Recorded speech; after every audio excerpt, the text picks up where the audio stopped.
और आइए सीधे अब आपको लिए चलते हैं। हमारे साथ इस वक्त खास मेहमान पवन खेड़ा जी, जो चेयरमैन हैं कांग्रेस की मीडिया कमेटी के, वो इस वक्त मौजूद है। पवन जी, बहुत शुक्रिया एबीपी न्यूज के लिए समय देने के लिए। सर, वो अविश्वास प्रस्ताव जिस पर कल प्रधानमंत्री नरेंद्र मोदी ने जवाब दिया, उसको लेकर सरकार, सत्ता पक्ष तो गदगद है। आप लोग भले ही कह रहे हैं कि साहब संतोषजनक जवाब नहीं, लेकिन सरकार की तरफ से कहा, आवाज आ रही है? बंद है आवाज आ रही है पवन जी? मुझे लगता है जरा कनेक्शन ठीक करवाना चाहिए हमें। उसके बाद पवन जी, आप मुझे सुन पा रहे हैं? ठीक। हाँ, अब आ रही है तो एक बार माफ कीजिएगा, दोहराना पड़ेगा आपको। जी जी जी, मैं बस ये कह रही थी सर कि कल प्रधानमंत्री ने अविश्वास प्रस्ताव पर जब जवाब दिया तो फिर विपक्ष की तरफ से तो प्रतिक्रिया ये कि साहब संतोषजनक नहीं है जवाब, लेकिन सत्ता पक्ष गदगद है। और सत्ता पक्ष की तरफ से कहा जा रहा है, देखिए फील्डिंग सजाई थी विपक्ष ने और सेंचुरी लगा दी है प्रधानमंत्री नरेंद्र मोदी ने। ये जो सोच है कि संसद में प्रधानमंत्री चौके छक्के लगाने जाते हैं, ये सोच से ही आज देश परेशान है। आप संसद में जाते हैं सवालों के जवाब देने।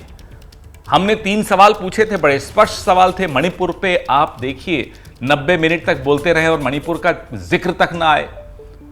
और वहां भी, माफ कीजिएगा मैं ये शब्द इस्तेमाल नहीं करना चाहता हूं, लेकिन फूहड़ता का प्रदर्शन हुआ। प्रधानमंत्री के स्तर पर इस तरह की फूहड़ बात, इस तरह के मजाक, इस तरह की नारेबाजी, प्रधानमंत्री नारे लगवा रहे हैं संसद में। आपको लगा क्या कि ये 140 करोड़ जनता के प्रतिनिधि हैं? कहीं से भी लगा कि इस पद पर बड़े बड़े, चलिए हमारी पार्टी को छोड़ दीजिए, प्रधानमंत्री हर पार्टी के माने जाते हैं। अटल जी भी रहे थे। कभी सुना आपने इस तरह की फूहड़ता? अटल जी के वक्त, मनमोहन सिंह जी के वक्त, नरसिम्हा राव जी के वक्त, विश्वनाथ प्रताप सिंह जी के वक्त, राजीव जी के वक्त, इंदिरा जी के वक्त, लाल बहादुर शास्त्री के वक्त, इंदर कुमार गुजराल जी के वक्त, देवेगौड़ा जी के वक्त, किसी के वक्त आपने सुना इस तरह की फूहड़ता? चंद्रशेखर जी के वक्त। लेकिन ऐसा फूहड़ प्रदर्शन पहली बार देखा। और अफसोस इस बात का है रोमाना जी कि जब यह फूहड़ता चल रही थी तब वो जवान भी देख रहा था, मणिपुर में जो रहने वाला है, कारगिल में जिसने युद्ध लड़ा था, जिसकी पत्नी को निरस्त्र करके घुमाया गया मणिपुर, क्या गुजरी होगी उसके दिल पर, क्या गुजरी होगी उन महिलाओं के दिल पर? ये सोचा नहीं प्रधानमंत्री ने। जी, लेकिन सर प्रधानमंत्री नरेंद्र मोदी की तरफ से और सत्ता पक्ष की तरफ से यह कहा जाता है कि साहब लोगों के मन की बात या फिर जनता की जो नब्ज है वो प्रधानमंत्री नरेंद्र मोदी से बेहतर, सत्ता पक्ष से बेहतर कोई समझता नहीं। इसी वजह से उन्होंने कहा कि ये जो अविश्वास प्रस्ताव विपक्ष की तरफ से लाया गया है, ये और कुछ नहीं, ये सिर्फ और सिर्फ देश की जनता के आत्मविश्वास पर आघात है। रोमाना जी, माफ कीजिएगा, मैं इस देश को फूहड़ तो नहीं मानता। ये देश के मन की बात नहीं हो सकती। ये प्रधानमंत्री के मन की बात हो सकती है, भारतीय जनता पार्टी के मन की बात हो सकती है, लेकिन ये देश ऐसा नहीं है जैसा ये प्रदर्शित करने की चेष्टा करते हैं संसद में। कतई नहीं है, हो ही नहीं सकता, कभी होगा भी नहीं। इतनी पुरानी सभ्यता हमारी, और ऐसी फूहड़ता महिलाओं के प्रति, ये इनका आदर है मन में कि साहब आप हंस बोल रहे हो, ठिठोली कर रहे हो, तालियां बजा रहे हो, बिना बात के नारे लगवा रहे हो। ऐसी बेशर्मी का परिचय मुझे नहीं लगता है हमारे समाज में इस तरह की कोई बेशर्मी है। हंसना, बोलना, ठिठोली की बात आपने की। मणिपुर जैसे संवेदनशील मुद्दे पर अविश्वास प्रस्ताव जब विपक्ष लेकर आया, उस पर प्रधानमंत्री नरेंद्र मोदी जवाब देते हुए, यही आप कह रहे हैं ना। लेकिन दूसरी तरफ सत्ता पक्ष है जो कह रहा है ऐसे संवेदनशील मुद्दे पर राहुल गांधी जवाब देते हैं और जाते जाते सदन में फ्लाइंग किस दे देते हैं। वो क्या है? ये किसने देखा, क्या देखा? आपने भी पूरा सोशल मीडिया की फुटेज देख ली, हम सबने देख ली। क्या है ये? अच्छा, फ्लाइंग किस से बड़े परेशान हैं? मणिपुर में महिलाओं के साथ जो हो रहा है उन पे कोई फर्क नहीं पड़ता। आप तुलना कीजिए, कोई तुलना हो सकती है क्या? ये जो कर रहे हैं ना, लोकतंत्र के साथ फ्लाइंग किक करते हैं। अब फ्लाइंग किक की कोई तुलना फ्लाइंग किक से तो हो नहीं सकती। और माफ कीजिएगा, ये स्तर है संसद में डिबेट्स का, ये स्तर है कि एक महिला बाल कल्याण मंत्री का मुंह मणिपुर पे नहीं खुलता 78 दिन तक, और यहां परेशान हो रही है साहब राहुल जी ने फ्लाई। अरे क्या मतलब, बेहूदगी की एक इंतहा है रोमाना जी। पवन सर, एक सवाल ये भी, आपने जिस बात का जिक्र किया कि साहब अविश्वास प्रस्ताव पर जब प्रधानमंत्री नरेंद्र मोदी जवाब दे रहे थे तो आपने कहा कि 90 मिनट तक मणिपुर को लेकर उनकी तरफ से कुछ नहीं कहा गया। क्या इसकी वजह एक ये आपको लगती है कि जो जिद विपक्ष की तरफ से थी कि मणिपुर के मुद्दे पर प्रधानमंत्री नरेंद्र मोदी सदन में जवाब दें। वो नहीं दे रहे तो देखिए हम अविश्वास प्रस्ताव लेकर आए, हमने मजबूर कर दिया इस मजबूत सरकार को कि अब वो मणिपुर पर आकर बोलेंगे सदन में। तो क्या ये विपक्ष को जवाब था? देखिए रोमाना जी, ये कोई कुश्ती का तो दंगल तो कुछ हो नहीं रहा कि साहब हम उन्हें मजबूर करें। उनको हम जवाबदेह बनाएं देश के प्रति। जो स्टेशन मास्टर का काम होता है कि एक रेलगाड़ी को झंडी दिखाना, वो काम प्रधानमंत्री करें। और जो प्रधानमंत्री का काम होता है कि देश में शांति व्यवस्था बनाएं, अपील तो कर लें, वहां जाएं। कोकराझार में मनमोहन सिंह जी के वक्त हिंसा हुई थी, मनमोहन सिंह जी वहां पहुंच गए थे। As prime minister he went to Kokrajhar.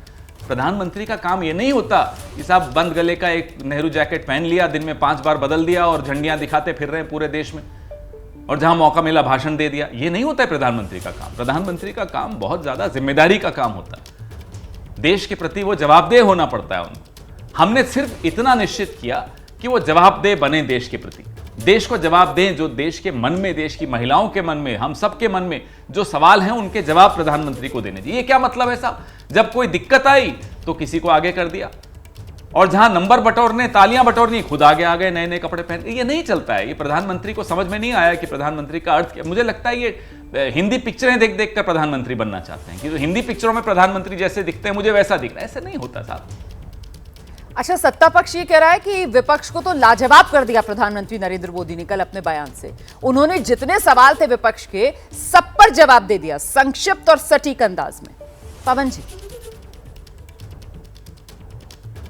कौन सा मुझे एक बात बताइए, आपको सवालों के अगर जवाब नहीं आते तो आप कहते हो कि साहब जिसने सवाल पूछे हैं वो आदमी घटिया। प्रधानमंत्री ने कल 1.5-2 घंटे में कोसा विपक्ष को। क्यों कोसा? क्योंकि विपक्ष सवाल पूछ रहा है। क्यों नहीं पूछेगा साहब? विपक्ष को तो जनता ने काम ही ये दिया है कि सरकार को जवाबदेह बनाइए। आप आज इस बार अगले 5 साल आप सरकार में नहीं रहेंगे, आप विपक्ष में रहेंगे। आप हमारी तरफ से सरकार को पाबंद करिएगा, उनसे सवाल पूछिएगा, उन्हें जवाबदेह बनाइएगा। हमारा काम है ये। हम तो अपना काम पूरा कर रहे हैं। और प्रधानमंत्री का क्या काम है? जिसको सरकार में बैठाया है जनता ने, उसका काम है कि वो जवाब दे, वो कोशिश करे कि देश में शांति हो, देश के मन में जो सवाल हैं उनका वो उत्तर दे। देश के मन में तो ये नहीं है कि पिछले 10 साल से जो प्रधानमंत्री कर रहे हैं साहब, कांग्रेस ये, नेहरू जी ये, इंदिरा जी ये, मतलब कुछ आपको अपनी जिम्मेदारियों का आभास नहीं है, आपको अपने राजधर्म का आभास नहीं है। आपको लगता है कि दिन भर आप विपक्ष को कोस देंगे तो आपका काम हो जाएगा। अब ये चल नहीं सकता। तो 2 घंटे 13 मिनट, मतलब कुल मिलाकर 133 मिनट, उसमें कुछ भी ऐसा नहीं लगा आपको जो विपक्ष सुनना चाहता हो और प्रधानमंत्री नरेंद्र मोदी ने कहा हो? कोई एक बात? मैं आपको हकीकत बताता हूं रोमाना जी, बतानी नहीं चाहिए। मैं मीडिया का चेयरमैन हूं तो मुझे मजबूरी है कि सुनना पड़ता है प्रधानमंत्री का भाषण। प्रधानमंत्री ने कितनी बार पानी पिया मैंने नहीं गिना। मैंने 5-6 बार पिया कि साहब नींद किसी तरह से हटाएं। उनके अपने साथी सो गए, स्पीकर साहब तक को मैंने देखा झपकी आ गई। ऐसा उबाऊ बात, एक ही बात को दोहराए जा रहे हैं 9 साल से लगातार। तो माफ कीजिएगा, लोगों को भी अब मनोरंजन नहीं चाहिए। अब प्रधानमंत्री से शुरू में अच्छा लगता था कि प्रधानमंत्री मनोरंजन करते हैं। अब प्रधानमंत्री से उत्तर चाहिए, जवाब चाहिए, बहुत समाधान चाहिए। बहुत शुक्रिया पवन जी, उम्मीद चाहिए। न्यूज़ पर अपनी बात अब ये सब चीजें अगर प्रधानमंत्री नहीं दे सकते। जी जी जी, बहुत शुक्रिया सर। तो पवन खेड़ा जी को आप सुन रहे थे जो कह रहे हैं प्रधानमंत्री नरेंद्र मोदी का भाषण पूरी तरीके से उबाऊ था। जिन सवालों के जवाब हम सुनना चाहते थे, उन सवालों का कोई जवाब प्रधानमंत्री नरेंद्र मोदी के भाषण में नहीं मिला। पत्रकारिता कोई इमोशन नहीं है, ना अपना कोई ज्ञान देना है और ना कोई विचार थोपना है। पत्रकारिता क्या है?